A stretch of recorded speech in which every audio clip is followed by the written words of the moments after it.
Ok, salut tout le monde. Derrière moi, il y a une marraine d'une mariée. Et je suis là pour shooter son mariage. Et c'est le bon moment de parler de ce sujet un peu à controverse, un peu qui dérange certaines personnes. Mais je vous promets que c'est très intéressant d'écouter ça. Les 4 choses à savoir avant le mariage. Donc, je vais vous en parler tout à l'heure. On va aller dans la salle de fête également. Là, je suis dans la chambre d'hôtel et tout ça. Et ce que je veux vous dire avant d'entamer, c'est que le mariage ne concerne pas tout le monde. Lorsqu'on parle de mariage, n'importe qui vient là-dedans. Mais pourtant, le mariage ne concerne pas tout le monde. Aujourd'hui, n'importe qui prétend se marier. Il y a des gens qui sont homosexuels, pédés.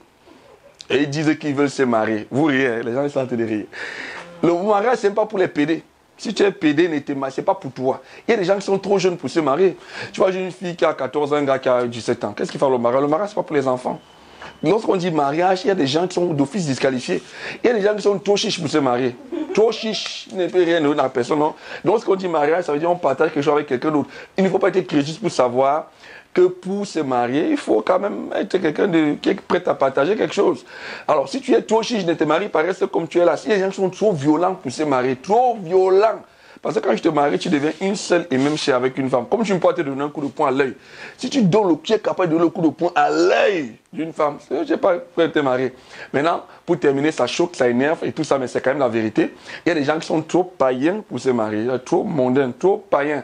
En réalité, lorsque Dieu créait les hommes, et lorsque Dieu créa Adam et Ève et tout ça, Adam devait être son enfant.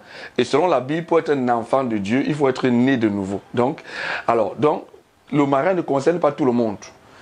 Et Dieu a créé le mariage pour être une bénédiction pour ses enfants. Alors, si tu n'es pas un enfant de Dieu, voilà ce que tu vas faire. Deviens simplement enfant de Dieu. Et là, tu es qualifié. Ok, on va continuer maintenant dans la salle pour vous donner les 4 choses à savoir avant le mariage. Ok, nous voici donc dans la salle. Les 4 choses à savoir avant le mariage. La première chose qu'il faut savoir, attendez que je porte la veste parce qu'on est dans le mariage. On va arrêter d'être caméraman avec Sawa Beauty. Alors, si ça vous plaît, tant mieux. Ok, j'étais en train donc de dire que la première chose à savoir dans le mariage, c'est pas qu'il faut être beau.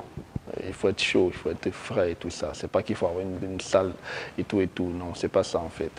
C'est pas qu'il faille. Oh là là, ouais, j'ai raté même ma veste là. C'est pas qu'il faille être très beau, une très belle robe. Non. La première chose à savoir avant le mariage, c'est que le mariage n'est pas un contrat. Le mariage, ce n'est pas un contrat, c'est plutôt une alliance. Quand vous allez à la mairie, comme ceux-ci qui vont aller à la mairie demain, on va leur donner des alliances pour signifier l'éternité de leur relation.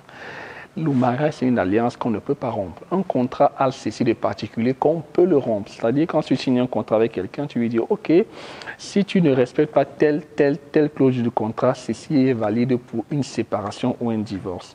Par contre, le mariage n'est pas un contrat. Quel que soit ce que vous signez, ce n'est pas le maire qui a créé le mariage, c'est Dieu. Et quand Dieu a pensé au mariage, il a dit les deux deviendront une seule et même chair. Donc impossible, on ne rompt pas le mariage. Donc la première chose, c'est que lorsque vous vous mariez, quand vous vous mariez, c'est que vous devez chercher à savoir, ce que vous devez causer avec votre fiancé. Ce n'est pas chercher à savoir si c'est Dieu vous a parlé, c'est très bien. Dieu a dit ceci, Dieu a la révélation de Dieu, c'est très important. C'est que vous devez causer avec votre fiancé. C'est que vous devez lui dire que est-ce que tu sais que lorsqu'on est marié, comme on est marié là maintenant, on ne peut jamais divorcer. Plusieurs mariages se soldent par les divorces parce qu'il y a des gens qui pensent que le divorce est une option. Ils se disent que s'il y a telle chose, je divorce. C'est pour ça qu'il peut se marier à la légère. Parce qu'il se dit que s'il y a telle chose, il peut divorcer. Donc le divorce, c'est une option pour lui. Mais quand Dieu crée le mariage, le divorce n'est pas une possibilité, ce n'est pas une option. Et il y a donc plusieurs personnes qui vont dire que sauf pour cas d'adultère, comme Jésus-Christ, les disciples ont dit à Jésus. Mais cela contraste avec la notion de l'amour, de 2 Corinthiens 13, où la Bible dit que l'amour supporte tout, l'amour pardonne tout. L'amour ne finit jamais. L'amour n'est pas un sentiment. L'amour n'est pas un sentiment. Le pasteur Carambéry disait que le sentiment, c'est un sentiment. Pourtant, l'amour est éternel. Donc, lorsque tu t'engages dans le mariage, tu dois savoir que lorsque je m'engage là, je ne peux pas divorcer. Le divorce est interdit. Le mariage, c'est quoi? C'est la représentation de la communion entre Christ et l'Église. Et donc, Christ va venir chercher son Église. Imaginez-vous que Christ ait la capacité de divorcer avec son Église. Qui est-ce qu'il viendra chercher? Christ ne viendra chercher que son Église avec qui il n'aura pas divorcé. S'il a divorcé, alors son retour est inutile. Le divorce n'est pas biblique. Qu'est-ce que la Bible dit dans le divorce? Que si vous êtes même séparés, la Bible dit que si vous voulez vous remarier, repartez vers votre partenaire. C'est une représentation très forte de l'amour. Regardez, quand nous devenons des chrétiens, des enfants de Dieu, je vous l'ai dit, le mariage, ce n'est pas pour les non-croyants. Donc ne parlez pas des choses qui ne vous concernent pas. Quand vous devenez des enfants de Dieu, à un moment donné, votre vie chrétienne commence à chavirer. Vous prenez des décisions qui ne correspondent pas à Dieu. Parfois, vous vous éloignez de Dieu, et ainsi de suite. Qu'est-ce qui se passe? Quelle est l'attitude de Dieu? Quelle est l'attitude de Dieu? Est-ce que Dieu cherche à divorcer avec vous? Non. Même quand vous vous séparez de Dieu, tout ce que Dieu cherche à faire, c'est vous récupérer. Même si vous mettez 10 ans loin de Dieu, tout ce que Dieu cherche à faire, c'est vous récupérer. Même si vous insultez Dieu, vous faites n'importe quoi à Dieu, tout ce que Dieu cherche à faire, c'est vous récupérer. C'est pour ça que la Bible dit que Marie, aimez vos femmes comme Christ a aimé l'Église et s'est sacrifié pour elle. Ce n'est pas une affaire qu'on se lève le matin pour dire qu'on aime une femme. Il faut être conscient que aimer une femme, ça veut dire que comme tu es avec elle, là, tu ne peux pas divorcer. C'est ça. L'amour, ce n'est pas un sentiment, c'est une décision que tu prends. De plaire à Dieu dans ta relation avec une femme. Donc, les sentiments peuvent être très forts, mais on divorce. Parce que les sentiments varient et changent. La deuxième chose que tu dois savoir, c'est qu'on ne se sépare pas quand on est marié. Il y a plusieurs personnes que tu vois là, quand ils se marient, aujourd'hui on a les mariages par internet, le gars se marie à distance, il quitte ici, il cherche une blanche là-bas, il se marie à cause de la pauvreté.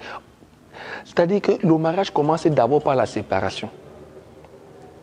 Le mariage par correspondance, ainsi de suite. Après, le gars dit que bon, ok, il épouse la fille ici, puis il part en Europe. Il fait 4 ans là-bas parce qu'il fait les papiers pour que la fille monte. Ou bien la fille américaine vient ici épouser le pauvre Camerounais. Et puis elle monte. Elle fait 2 ans pendant que le gars ici est là. Ça, c'est quoi? C'est pas le mariage, ça. Quand on est marié, on ne se sépare pas. Qu'est-ce que la Bible dit dans Corinthiens 7? Que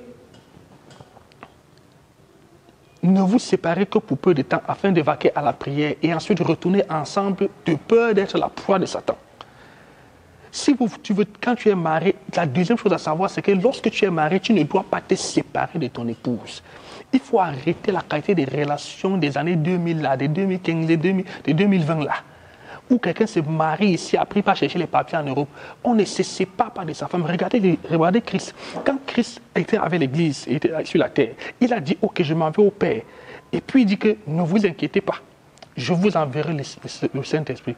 Quand Christ était présent physiquement sur la terre, lorsqu'il était à Yaoundé, les gens de Douala ne pouvaient pas le voir. Lorsqu'il était à Bafoussam, les gens de Gomapoubi ne pouvaient pas le voir. Mais quand il monte au ciel, il vient maintenant habiter dans le cœur de chaque chrétien. Dieu ne peut pas t'aimer et puis il s'éloigne de toi. Même pour 2 secondes, et ce n'est pas possible. Avant de partir, Jésus a soufflé sur les disciples. Il leur a dit, recevez le Saint-Esprit. Il ne les a pas laissés seuls.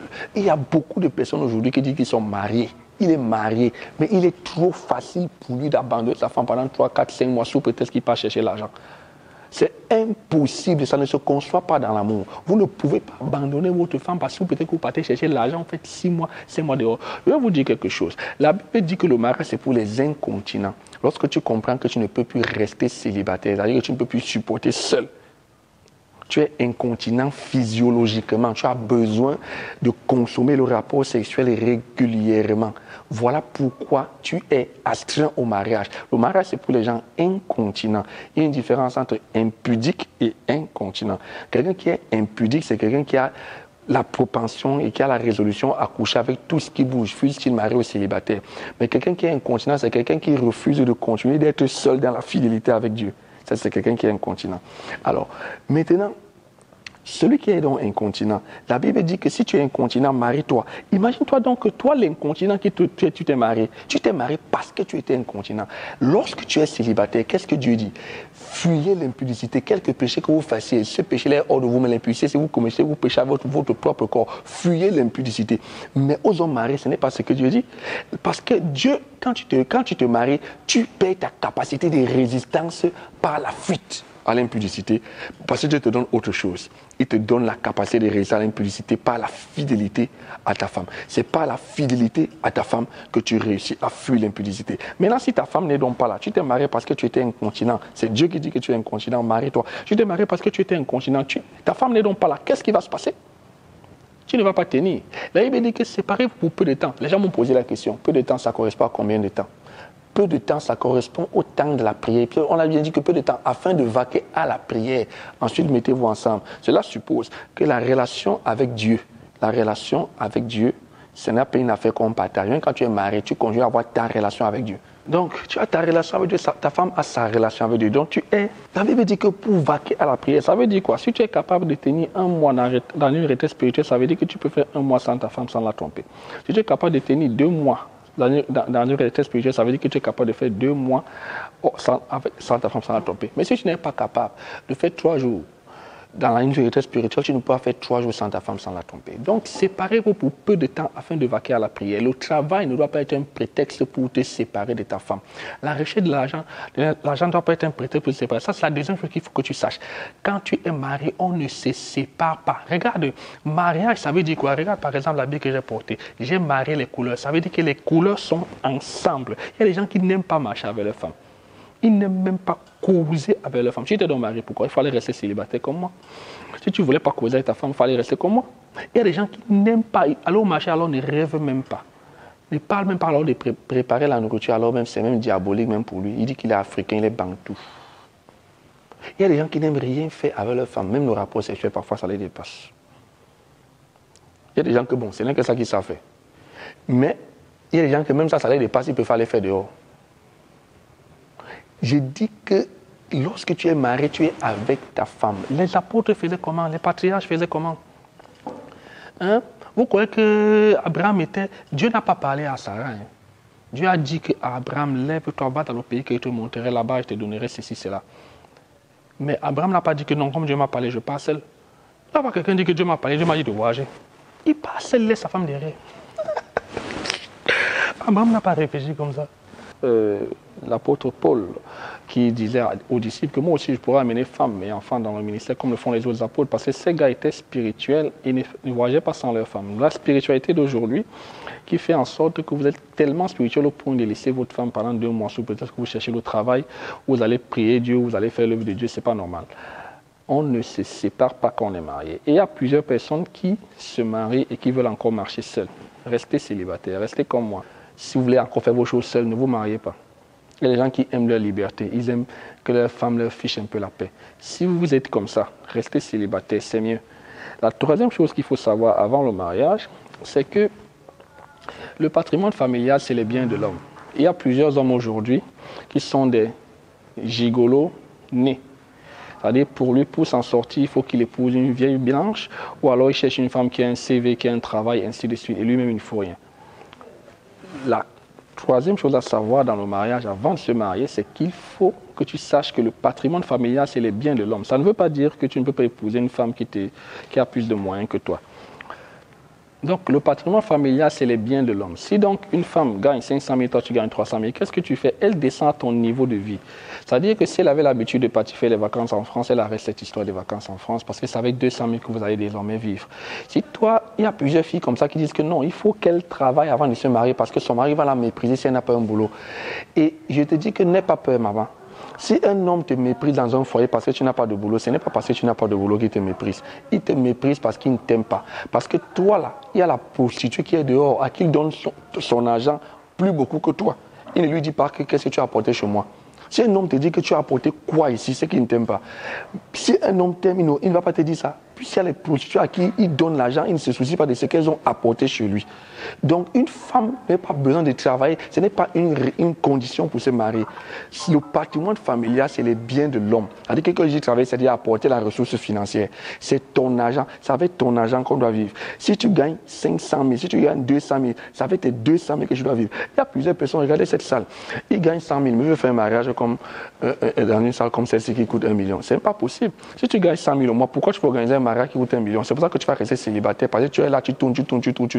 Cherche une fille qui a ton niveau. Il y a des filles qui ne vont pas accepter de t'épouser parce que tu gagnes 100 000. Tu ne perds rien à ne pas épouser ce genre de filles.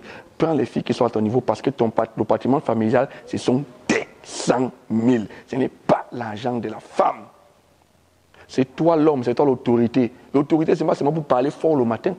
L'autorité, c'est d'abord pour sortir l'argent et pour donner à ta femme.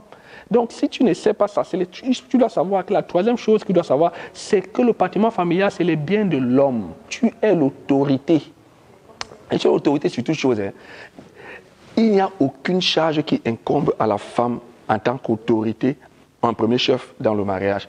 Même laver les assiettes, même préparer, c'est toi qui dois faire ça. Lorsqu'une femme vient faire, la Bible dit quoi? Quand Dieu a créé Adam, après il a créé Ève, il a dit que je lui susciterai une aide semblable. Si quelqu'un t'aide à faire quelque chose, ça veut dire que tu sais d'abord faire la chose. Mettre les couches de l'enfant, coucher l'enfant, préparer la nourriture, tu sais le faire. Elle vient t'aider. N'allez pas dire que j'ai dit que c'est les hommes qui doivent commencer à préparer chez eux, en Afrique ou dans tous les autres pays. Parce que la prostituée qui est dehors, sachant que toi, tu es donc le prépareur, elle va venir préparer la nourriture, elle va t'arracher ton mari. Je dis simplement que c'est toutes les tâches de la coutumière de la maison, régulière de la maison, c'est ta responsabilité. Il y a plusieurs chrétiens aujourd'hui qui ne savent même pas faire les missionnaires. Pourtant, dans la Bible, lorsque Isaac voulait bénir son fils, il a envoyé son fils préparer la nourriture. Il a dit que prépare-moi la nourriture, ensuite je te bénirai. Ça veut dire que la bénédiction était liée à la cuisson, à la cuisine que son fils devait lui faire. Alors les hommes de Dieu, vous devez savoir préparer la nourriture. La quatrième et dernière chose qu'il faut savoir avant le mariage, c'est que lorsqu'on se marie, on a une seule famille. Le mariage n'est pas une affaire de famille. Et je l'ai dit dans un enseignement précédent. Le mariage, c'est la rencontre d'un homme et d'une femme. Ce n'est pas que quand je te marie, tu épouses la famille de ta femme, c'est des histoires. C'est la femme là que tu épouses, ce n'est pas sa famille que tu épouses. Il ne faut pas que... C'est comme ça que le diable fait entrer dans les familles des gens. Il entre dans ta famille, il détruit parce que tu crois que tu as épousé la famille. Lorsque tu te maries, tu pars fonder une famille. Et ta famille, c'est ta femme. Les enfants sont une conséquence de la sagacité familiale. Les enfants que tu as, c'est une conséquence de la sagacité de ta famille. Ta famille, c'est ta femme. C'est ce que la Bible dit. Que l'homme quittera son père et sa mère et les deux deviendront une seule chair. Les deux. C'est les deux qui forment une famille. Et maintenant, conséquence de la sagacité familiale, il y a les enfants. Tes enfants iront former leur famille. Ta famille, quand tu te maries, tu as une seule famille, c'est ta femme. Ça veut dire que quand il y a un problème dans l'ascendance de ta femme, vous allez avoir deux. Ce n'est pas qu'une réunion familiale. Chez ma femme, elle part seule. Réunion familiale, chez l'homme, tu pars seul. Comme vous avez toujours l'habitude de marier sans vos femmes, c'est comme ça que quand vous partez, on parle à la réunion familiale chez toi, les gens mal parlent de ta femme devant toi. On diminue ta femme devant toi. On te prouve que ta femme n'est pas une bonne femme. On frustre ton foyer, on entre dans ton foyer, on tourne. Et vice-versa, maintenant, quand ta femme part dans sa famille là-bas, oh, vraiment, celui-ci ne donne jamais rien ici. On mal parle de toi devant ta femme. Et c'est comme ça que ça fragilise votre couple parce que vous pensez que vous avez épousé une famille, vous n'avez pas épousé une famille. Je ne sais pas quel nom, il n'y a aucun nom scientifique qui dit, quand tu épouses, une femme épouse plusieurs hommes, on dit qu'elle est polyandre. Quand un homme épouse plusieurs femmes, on dit qu'il est polygame. Il n'y a pas un nom pour dire qu'un homme a épousé un enfant. Il n'y a pas un nom pour dire qu'un homme a épousé une famille. Ça n'existe pas. Quand tu te maries, c'est avec une femme. Et ta famille, c'est ta femme. C'est avec elle que tu dois vieillir. Tous les enfants là vont te quitter, vont vous abandonner. Il y a des gens comme ça là. Dès qu'il a un enfant, il abandonne sa femme. Oh, papi, mamie, papi, tout ça, tout. Le tout là va t'abandonner. Il va te laisser, tu vas rester avec ta femme. Donc les 4 choses, pour résumer cet enseignement, c'est que premièrement, on ne divorce pas. Deuxièmement, on ne se sépare pas. Troisièmement, le patrimoine familial, c'est les biens de l'homme. Et pour terminer, quatrièmement, on se marie pour former une famille. Pas 3. Ok, merci. À plus pour vous.